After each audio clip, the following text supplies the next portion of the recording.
The boy had been crying for 11 minutes before he stopped crying and grabbed the sleeve of a stranger's jacket instead.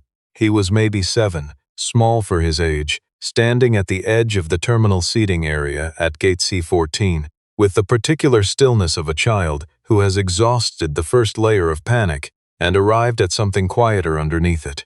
His face was wet. His shirt was untucked. He was holding a backpack shaped like a turtle, and he was holding it with both arms pressed against his chest, the way children hold things when they are trying to hold themselves together at the same time. Theo Barker almost walked past him. He had a flight to catch, a 6:40 to Cincinnati that he was already cutting close, and the airport was the kind of crowded that happens on Friday afternoons in October, when half the country is trying to move at once. His carry-on was slung over one shoulder. His boarding pass was in his hand. He had been awake since 4 in the morning and had eaten nothing since a gas station granola bar somewhere around noon, and his mind was on the job and the timeline and the 4-hour drive after landing, not on children crying in airport terminals. He was 6 steps past the boy when he stopped. He stood there for a moment, looking down at the boarding pass in his hand, and then he turned around. The boy had not moved. He was still standing at the edge of the seating area, not looking at anyone in particular, not asking for help, just standing there in the specific way of a child who has learned, somewhere along the way, that asking for help does not always produce help. Theo crouched down to eye level. "Hey," he said. "You okay?" The boy looked at him. His eyes were dark brown, red-rimmed from crying, and they moved over Theo's face with a careful attention that seemed older than 7. "I can't find my mom," he said. His voice was steady now, the way voices get when the crying is done and the facts remain. "Okay," Theo said. "When did you last see her?" "At the coffee place." He pointed vaguely in the direction of the terminal's center. "She was getting something and I sat down, and then there were a lot of people and I couldn't find her after." Theo set his carry-on down. "What's your name?" "Noah." "Noah. I'm Theo. Have you talked to anyone in an airport uniform?" Noah shook his head. "Okay, we can do that. There are people here whose whole job is finding lost kids and getting them back to their moms." He paused. "Is it just your mom, or are there other people with you?" Noah looked at him for a moment before answering. It was the kind of look children give when they are deciding how much of the truth to share with someone they don't know yet. "My mom and my grandmother," he said. And then, quietly, looking at Theo's jacket rather than his face, "You sound like my dad."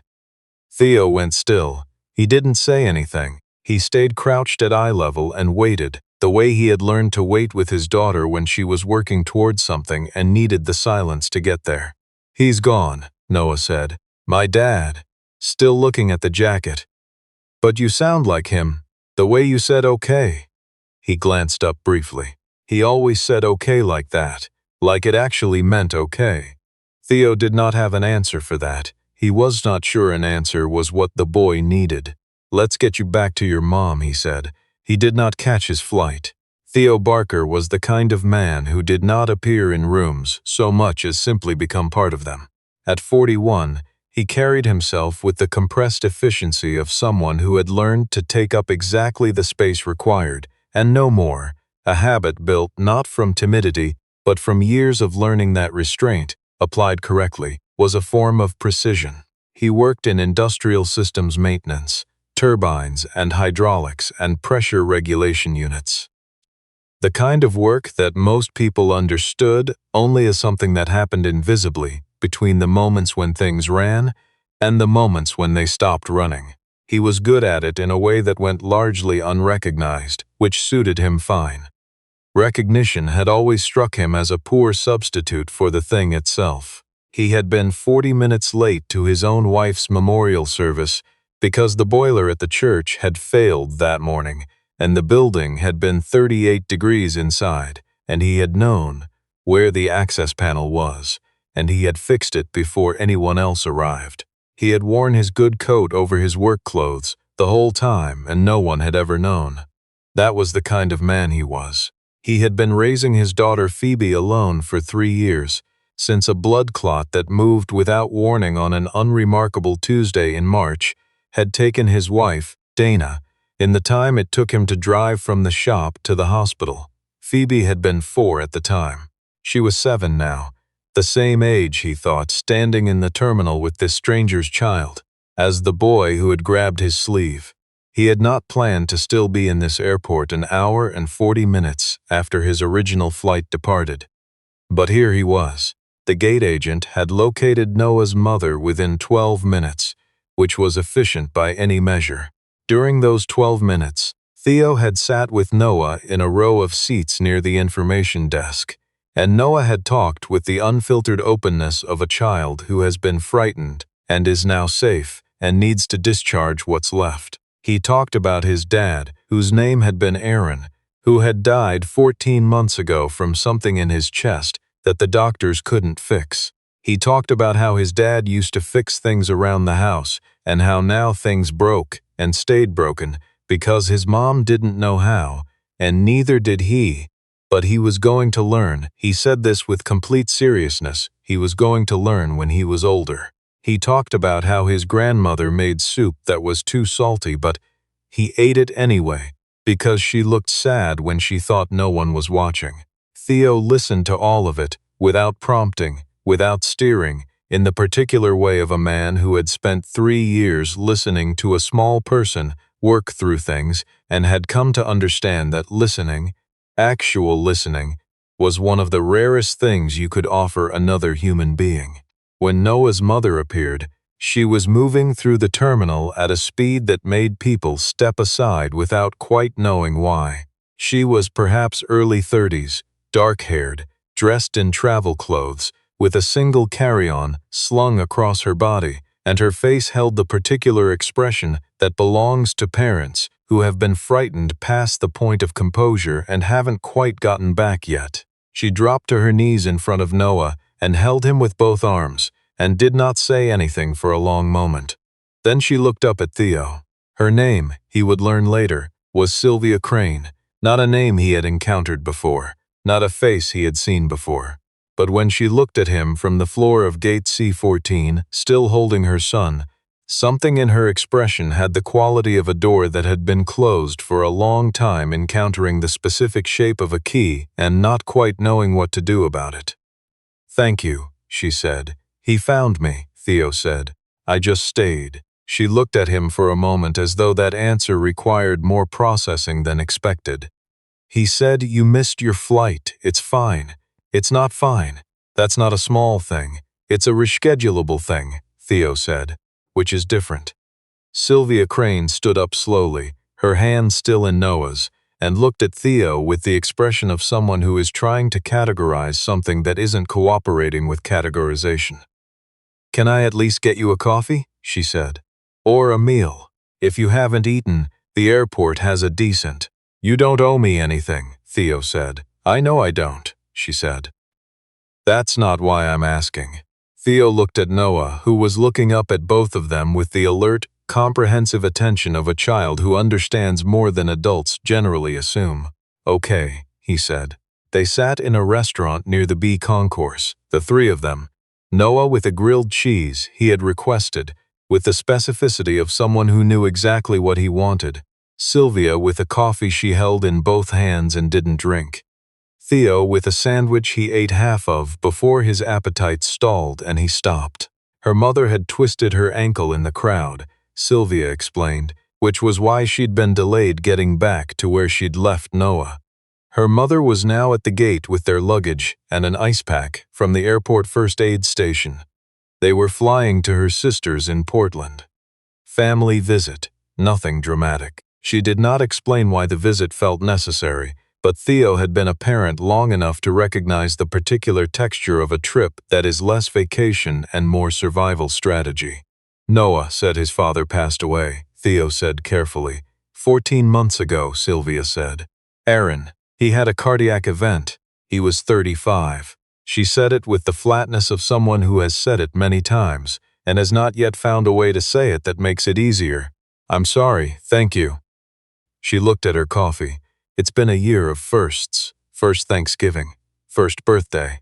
First time Noah had to do the school project about family, and we had to figure out together how to talk about a person in the past tense to a classroom full of 6-year-olds. Theo said nothing. He understood the arithmetic of that kind of year. He told me, Sylvia said, on the way over here that you sounded like Aaron. She looked at Theo directly. He told me that too, Theo said. Aaron used to say it that way, like a period at the end of a sentence, like the next thing was already handled. She paused. It's strange, the specific things they remember. It's not strange, Theo said. It's exactly right.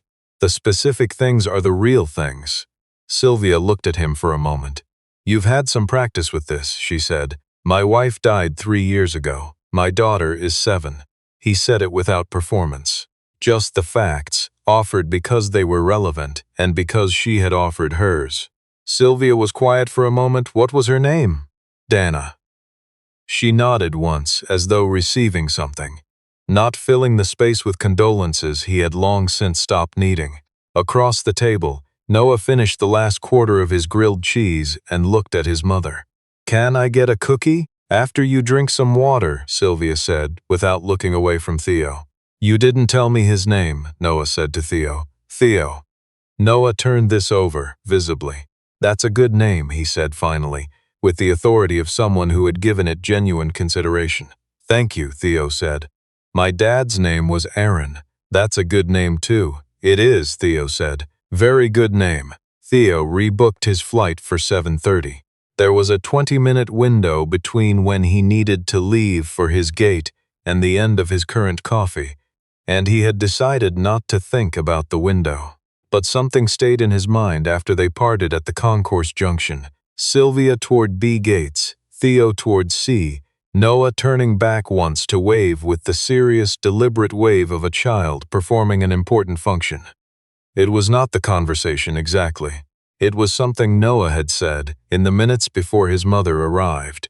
Something Theo had not paid full attention to in the moment because he had been focused on keeping the boy calm. Noah had said his dad used to fix the heat. He had said it in passing, attached to a list of other things his dad used to do. And Theo had filed it without examining it because it was the kind of detail that didn't require examination. But sitting now at the gate, waiting for the 7:30, Theo found himself going back to it, not because of the heat itself, but because of the way Noah had said it, with the matter-of-fact sadness of a child reporting a specific absence. Not that his dad was gone, that the heat was broken. The particular thing that grief leaves behind in children was rarely the large abstract absence. It was always the small specific one, the thing that worked and now didn't. The thing that happened every night and now didn't happen. The thing you didn't notice until it stopped. He knew this. He had known it for 3 years, from the inside.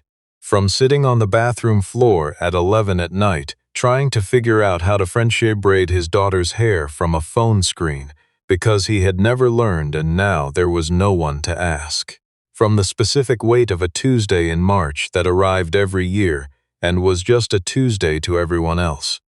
He did not decide anything on the flight to Cincinnati. He looked out the window at the dark and thought about the job he was flying toward and the drive on the other side of it and the conversation he'd had today, which had not been a conversation he expected to have.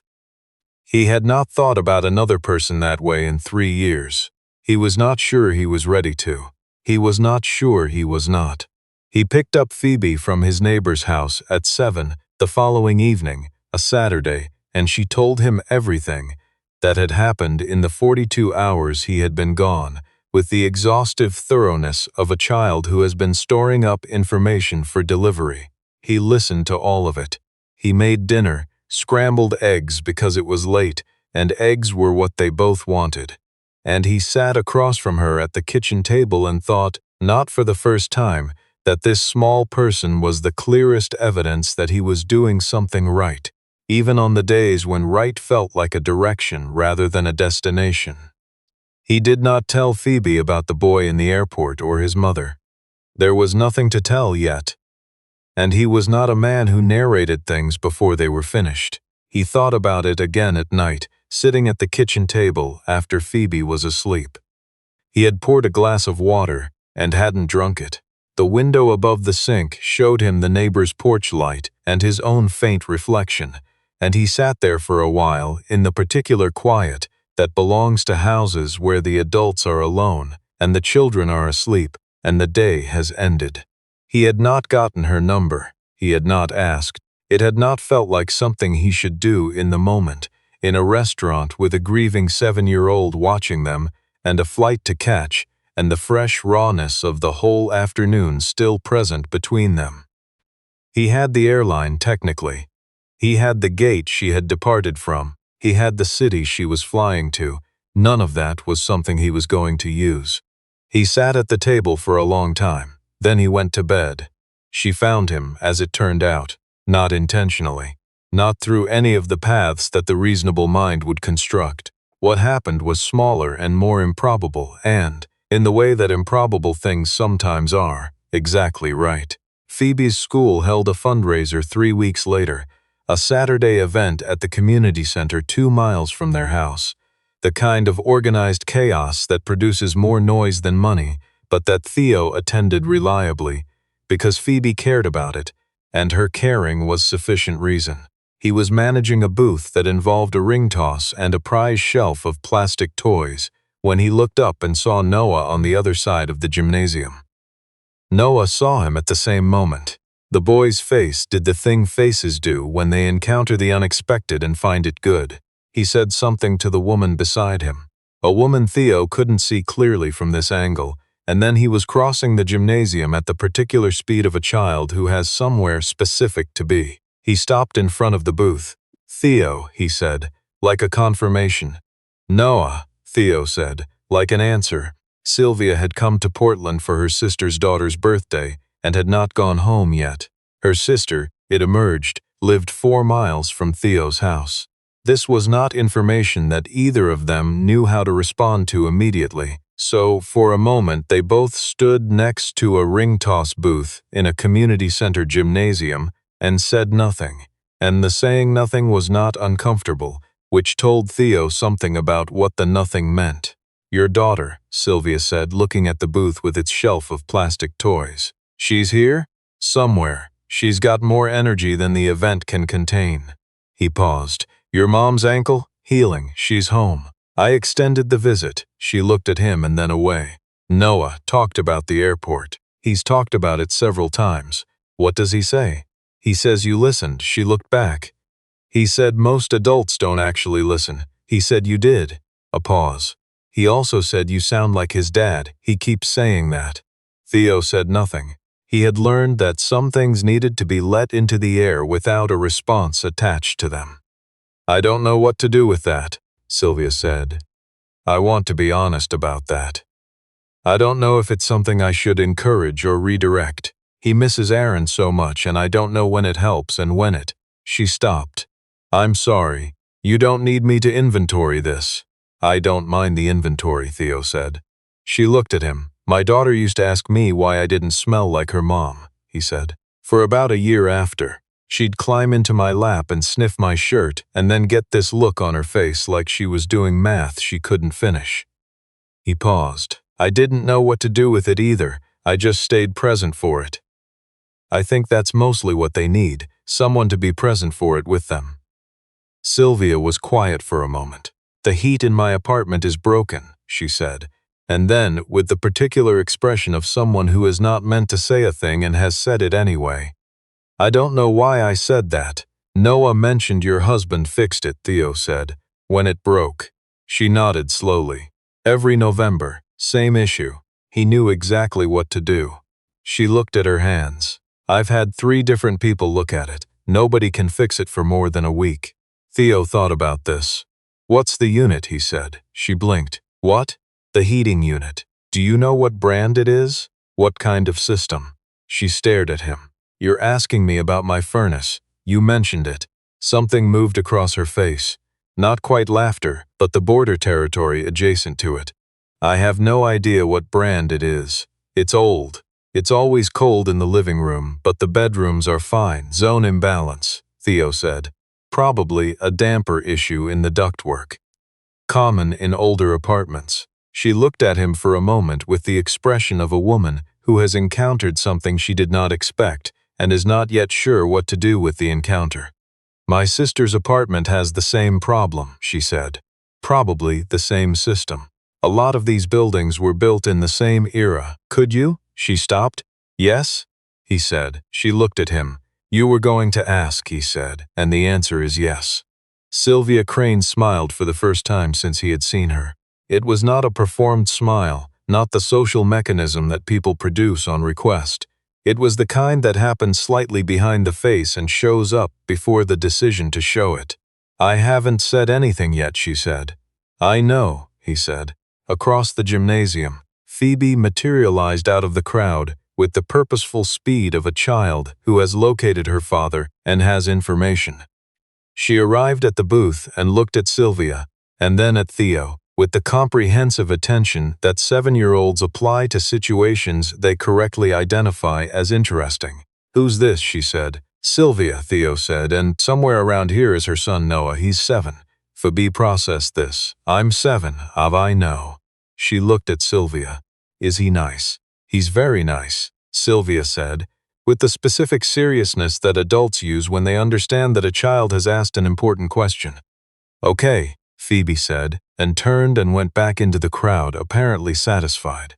Sylvia watched her go. She's matter of fact, she said. She gets it from somewhere, Theo said. He came to fix the heat on a Wednesday evening because the building's maintenance window was weekday evenings, and he had arranged to be in the city for a separate job that morning. He brought his tools and the specific replacement damper actuator that he had sourced after Sylvia texted him a photo of the utility closet, which had confirmed what he suspected. Noah met him at the door with the expression of a child who has been waiting. I told my mom you'd fix it, he said. Let's see if I can, Theo said. You can, Noah said with the complete certainty of someone who has already decided. The repair took 45 minutes. Sylvia made coffee and stayed out of the utility closet while he worked, which was the right instinct, and when the system cycled on properly and the living room vent pushed actual warm air into the room for the first time in months. She stood in the doorway with both hands wrapped around her mug and looked at the vent as though it had done something personally meaningful. It's warm, she said. Should hold, he said. The actuator was gone. It's an easy part to miss if you don't know what you're looking at. Aaron would have known, she said quietly. Not sadly, exactly, just accurately, the way you say a true thing when the truth is simply what's there. Sounds like he was good at noticing things, Theo said. He was. She looked at Theo. You are too. He didn't answer that. He was packing the tools back into the case with the methodical care he applied to everything, and he didn't answer. But his hands slowed for a moment in a way that neither of them commented on. Noah came into the hallway in pajamas that had small rockets on them and looked at the vent and then at Theo. It worked, he said, still entirely unsurprised. It worked, Theo confirmed. My dad would have said good job, Noah said. He looked at Theo with the clear, unembarrassed attention he always seemed to bring to things he considered important. I'll say it. Good job, Theo. Sylvia made a small sound and turned slightly toward the kitchen, and Theo gave her the angle without comment, because he understood what the angle was for. Thank you, Noah, he said. You're welcome, Noah said, with all the gravity of someone accepting a significant responsibility and fulfilling it completely. He left at 9. Sylvia walked him to the door and they stood in the small entryway for a moment in the way of two people who are not quite ready to end something but are not yet sure how to extend it. Thank you, she said, for the heat, for the airport, for... She stopped. For listening to him the way you did. He's easy to listen to, Theo said. He's paying attention to things. Kids who are paying attention are always worth listening to. She looked at him. He asked me last week if you were going to come back. What did you tell him? I said I didn't know. She paused. I told him I hoped so. Theo looked at her for a moment. The hallway was lit with one overhead light, and it was not flattering light. The kind that tells the truth, rather than the kind that softens it. and she looked tired and real and like someone who had been carrying something for 14 months and was still figuring out how to carry it without letting it define her. "I'll come back," he said. She nodded, not surprised, not performing relief, just receiving it.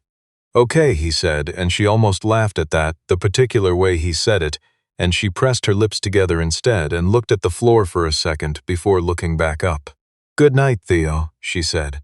He came back the following Saturday, and the Saturday after that. He brought Phoebe the second time, and she and Noah disappeared into the backyard with the instant, total absorption that children bring to each other when the fit is right.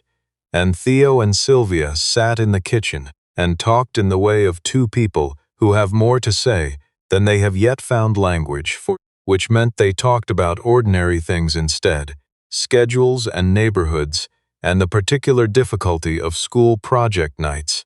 And it was easy in the way that things are only easy when the harder thing underneath them is already understood.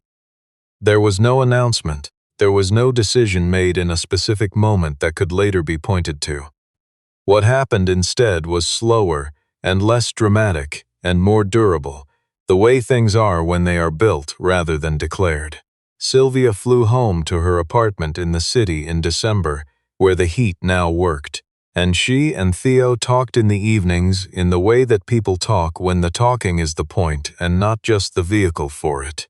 Noah asked once if Theo was their friend, and Sylvia said yes, and Noah said good and went back to what he was doing, satisfied. On a Friday afternoon in January, Theo drove the 4 hours and arrived at Sylvia's building with no particular occasion attached to it. Phoebe was at her grandmother's for the weekend. He had told Sylvia he was coming, and she had said okay, in the particular way that meant more than okay, and he had understood that it did.